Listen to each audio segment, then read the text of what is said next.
Toxic ಸಿನಿಮಾದ release ದಿನಾಂಕ ಮುಂದೂಡಲಾಗಿದೆ. ಇದಕ್ಕೆ ಕಾರಣ ಕೆಲವು ವಿಷಯಗಳನ್ನು ಈ ವಿಡಿಯೋದ ಮೂಲಕ ತಿಳಿದುಕೊಳ್ಳಬಹುದು.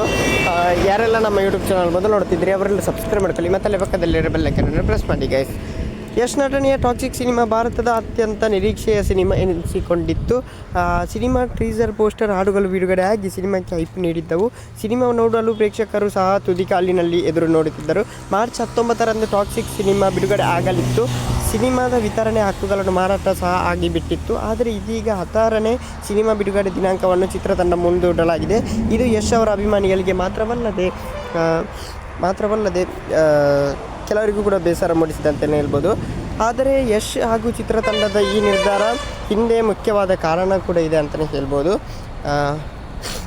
ಪ್ರಸ್ತುತ ನಡೆಯುತ್ತಿರುವ ಇಸ್ರೇಲ್, ಅಮೆರಿಕ ಮತ್ತು ಇರಾನ್ ದೇಶಗಳ ನಡುವಿನ ಸಂಘರ್ಷದ ಕಾರಣದಿಂದ ಸಿನಿಮಾ ಬಿಡುಗಡೆಯನ್ನು ಮುಂದೂಡಲಾಗಿದೆ ಎಂದು ಚಿತ್ರತಂಡ ಹೇಳಿದೆ. ಅಲ್ಲೆಲ್ಲೋ ಆಗುತ್ತಿರುವ ಯುದ್ಧಕ್ಕೆ ಭಾರತ ಸಿನಿಮಾ ಬಿಡುಗಡೆ ಮಾಡದಿರುವುದು ಏಕೆ ಎಂಬುದು ಪ್ರಶ್ನೆ ಕೂಡ ಸಹಜ. ಆದರೆ ಬಿಸ್ನೆಸ್ ದೃಷ್ಟಿಯಿಂದ ನೋಡಿದಲ್ಲಿ ಯಶ್ ಮತ್ತು ತಂಡ ಭಾವನೆಗಳು ಪಕ್ಕಕ್ಕಿಟ್ಟು ಸೂಕ್ತ ಮತ್ತು ಉದ್ಯಮ ಸಹಜ ನಿರ್ಣಯವನ್ನು ಕೈಗೊಂಡಿದೆ ಅಂತಲೇ ಹೇಳ್ಬೋದು. ಓಕೆ, ಮುಂದೆ ಸಿಗೋಣ. ಅಲ್ಲಿರೋ ಲೈಕ್, ಸಬ್ಸ್ಕ್ರೈಬ್ ಮಾಡಿ ಅಂತ ಹೇಳ್ತಾ love you so much. Thank you.